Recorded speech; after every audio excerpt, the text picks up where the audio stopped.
Assalamualaikum warahmatullahi wabarakatuh. Perkenalkan, nama saya Dewi Riza Umami, NPM 2014 42066 dari kelas 3A2 2020.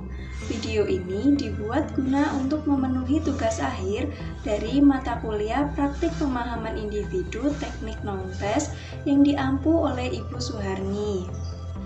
Baik, untuk yang pertama saya akan menjelaskan mengenai profil dari SMP Muhammadiyah 5 Yogyakarta. Nama sekolah ini SMP Muhammadiyah 5 Yogyakarta dengan status terakreditasi A yang berkepala sekolah Ibu Yuni Windarti. Alamat sekolah ini beralamatkan di Jalan Patehan Lor nomor 25 Yogyakarta. Yang selanjutnya ada kondisi tempat survei, ada fisik dan non-fisik. Untuk yang fisiknya, di SMP Muhammadiyah 5 Yogyakarta ini ada 2 unit. Untuk di pusatnya itu unit 1 dan yang selanjutnya itu ada unit 2. Di unit 1 itu sarana dan prasarananya itu sudah lumayan memenuhi dan sudah lumayan lengkap. Di unit 1 itu terdapat 1 ruang guru BK, 1 ruang untuk tamu, dan 1 ruang untuk proses konseling. Di dalam ruang konseling itu juga sudah terdapat meja untuk proses konseling, 4 kursi untuk proses konseling, dan terdapat beberapa brankas untuk menaruh dokumen-dokumen dari data murid. Sedangkan di unit 2 untuk sarana dan prasarananya itu kurang lengkap atau kurang memenuhi. Jadi jika akan melaksanakan proses konseling, kadang itu masih menumpang, entah itu di perpustakaan atau masih menumpang di ruang kelas begitu. Untuk kondisi non-fisiknya yaitu sumber daya manusianya, di SMP Muhammadiyah 5 Yogyakarta ini terdapat 3 guru BK dengan 1 guru BK itu memegang 1 angkatan. Jadi per angkatan itu terdapat 1 guru BK-nya. Kemudian hasil pelaksanaan survei atau hasil pelaksanaan dari observasi ini yaitu ada 1 sasaran survei.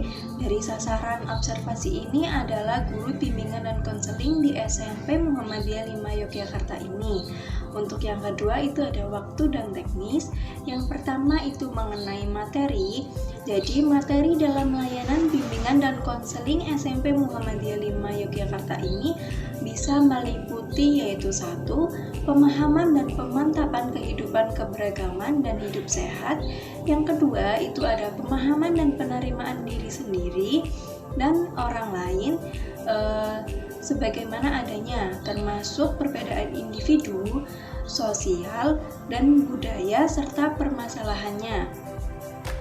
Untuk yang ketiga itu ada pemahaman tentang emosi, prasangka, konflik, dan peristiwa yang terjadi di masyarakat serta pengendalian dan pemecahannya.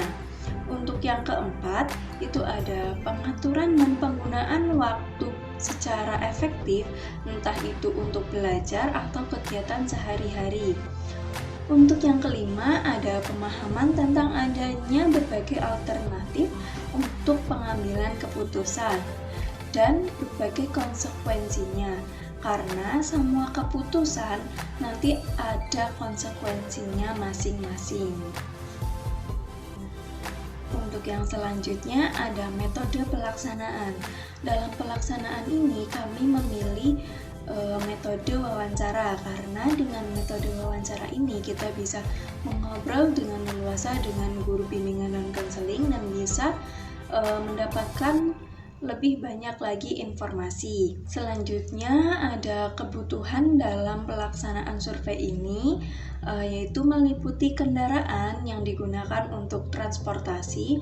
Yang selanjutnya itu ada laptop untuk membuat laporan, ada buku catatan, serta ada alat untuk merekam, serta berbagai macam ATK. Yang selanjutnya ada keterlibatan pihak lain. Dalam observasi ini, kami melibatkan berbagai macam pihak. Yang pertama itu ada kepala sekolah dari SMP Muhammadiyah 5 Yogyakarta, ada bapak atau ibu guru SMP Muhammadiyah Muhammadiyah 5 Yogyakarta serta seluruh karyawan SMP Muhammadiyah 5 Yogyakarta. Yang selanjutnya itu ada Bapak Ibu dosen dan karyawan dari Universitas PGRI Yogyakarta yang telah membantu kami dalam mencari surat observasi. Yang selanjutnya ada permasalahan yang sering dihadapi dalam masa pandemi ini. Yang pertama, dalam pelaksanaannya layanan ini terdapat berbagai macam masalah. Salah satunya yaitu dari orang tua yang sulit untuk bekerja sama dalam pelaksanaan proses konseling. Untuk yang kedua, dalam pembelajaran siswa itu kurang bertanggung jawab terhadap tugas-tugasnya. Yang selanjutnya itu mengenai masalah pribadi. Jadi siswa itu kurang terbuka. Jadi masih menutup-nutupi mengenai informasi yang dihadapi atau masalah yang dihadapinya. Terus yang terakhir itu ada masalah jaringan. Jadi di SMP Muhammadiyah 5 Yogyakarta ini kadang masih menggunakan sistem daring. Jadi bisa menggunakan Zoom atau Google Meet. Siswa itu terkendala terhadap jaringan di daerahnya maupun kurang mencukupinya kuota. Begitu.